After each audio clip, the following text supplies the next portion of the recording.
Hi everybody, and welcome back to In the Kitchen with Jess and Jesus. Today we are going to be making cornbread dressing. Thanksgiving's right around the corner, and I just know that everybody's going to love this recipe. And if you don't know how to make cornbread dressing, this is a very simple, easy way to make it. So let's get started. Alright guys, so what I've done is I've already pre-chopped up some celery. So this is one whole stalk of celery in this bowl. I could not remember the measurements for this, so y'all bear with me. We're going to just kind of do it as we go. I think it's going to take 2 whole stalks of celery. I pulled out 4 large onions to start with, but I may add more. We have 2 whole chickens. This is going to make a large size amount, guys. Let me get this. I'm making enough dressing now so I can freeze it and I don't have to make any for Christmas. Christmas. Thanksgiving's what's coming up. So I don't have to make any for Christmas. I'm taking a pan with me out of town for the holidays, and I usually give a pan to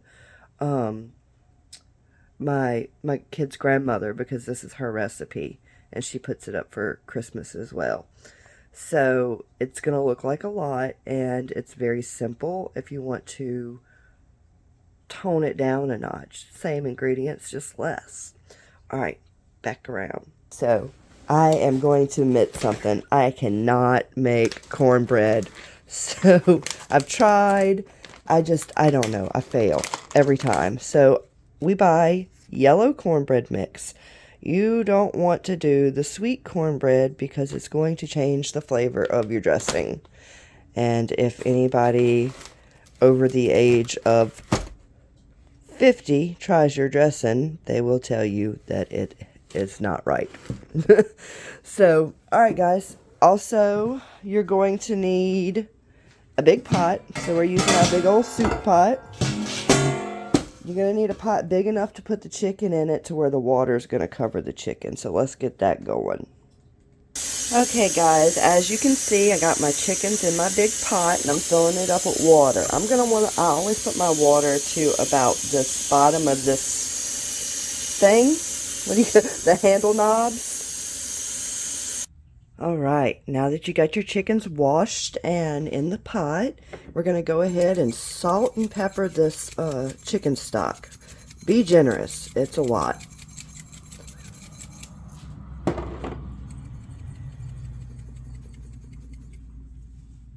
Alright, now we got that salt and peppered, and I got my oven preheating to 400 degrees. That's what it says on the packet of cornbread mix. And now I'm going to add some vegetable oil to my cast iron skillets. Just a little bit at the bottom. And what this is going to do, it's going to keep that cornbread from sticking. But I'm going to heat this up in the oven, and as you'll see when we get to that step, we're going to pour that cornbread into that hot grease, and it's going to make a good crispy bottom on that cornbread. Alright, I think I got more in this one than that one. Okay guys, let's get that in the oven as the oven's preheating. Keep them skillets hot. Guys, I ended up using the rest of that celery like I thought. I left a few pieces left over. I think I'm going to use in another meal. But this is what we got. I filled up this really big bowl, and it's heavy. We're going to go over here. Some people saute their vegetables, but I like to add mine to the stock. And it cooks down, and when we add this to our cornbread later, it'll have a really good flavor. Alright guys, I got these skillets heated up to 400 degrees. That oil's nice and hot. Be careful when you handle this. And now we're going to come in with our cornbread, and we're going to pour it right into that hot grease. Now I just followed the directions on the cornbread mix when it came to making this. And that's all you have to do. Alright. You see that grease around the edges already starting to cook and fry up that cornbread. It's going to make for a really delicious batch of cornbread. Now you'll just put it in the oven and continue to follow the directions on the bag of the cornbread mix, unless you're making it from scratch. Turn it off. Alright, this is beautiful. Look at this cornbread. Whoa, camera guy. Alright, you're going to bring it over here. And if you got a good skillet, it should do just like that.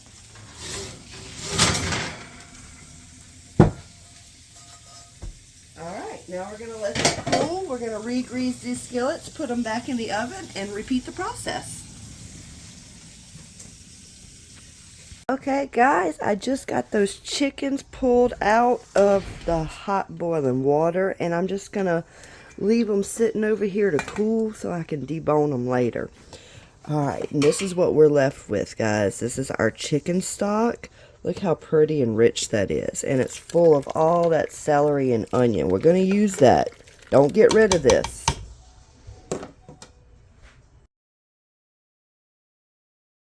Hey everybody, we got that chicken deboned and we're getting ready to strain this stock. I've already skimmed it, and I got me another big pot set up with a strainer because I want to catch all of those onions and the celery and such that's in there. We're going to need that. Okay, let me show y'all what I did. So I dumped that chicken stock that was in this big pot into the strainer that was sitting in this pot till it got too deep. So what we got over here is those vegetables that we had in there, that concoction. I drained it as much as I could into this pot. Now we're back just chilling in there. So let's get this cornbread broke up.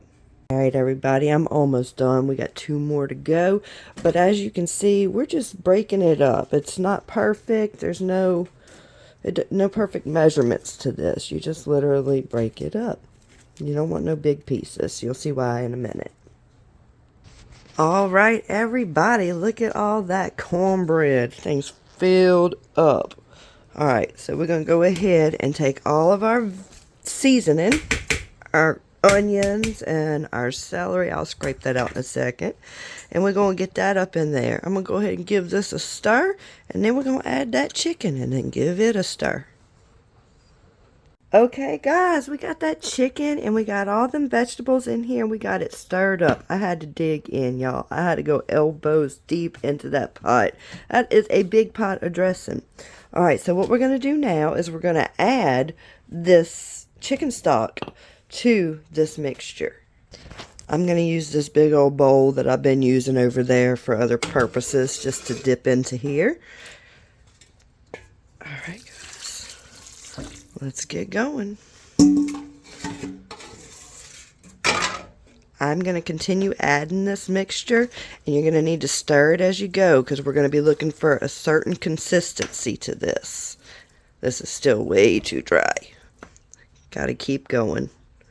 Y'all, I don't think I've ever gotten it so perfect. I've usually always had a little broth left over, but this time it was just right. Alright guys, so this is what we got.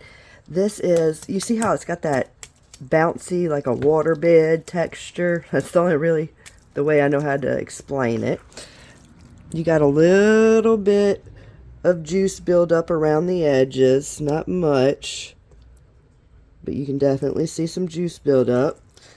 And it's just, I'm trying to show y'all as much as I can because I don't have measurements. This is just off of the eye and the camera. See, so we just got a little bit of liquid on the sides, and it looks like this when you give it a stir.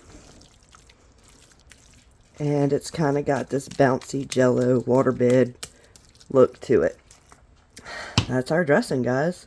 This is ready to be put up. I got, sorry, my kitchen table's dirty. These things, this is what I'm going to use for the ones I'm taking with me out of state.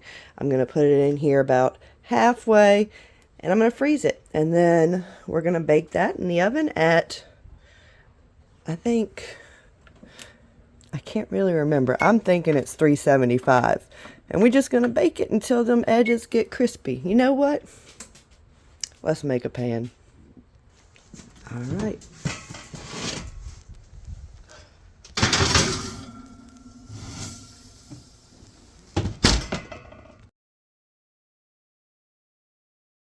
1 hour later and we're done. Isn't it beautiful? You're looking for a pretty golden crispy tips like that, and around the edges you're looking for that pretty golden color. We're going to dig in. Let's see what it looks like. Oh, that's beautiful. Beautiful.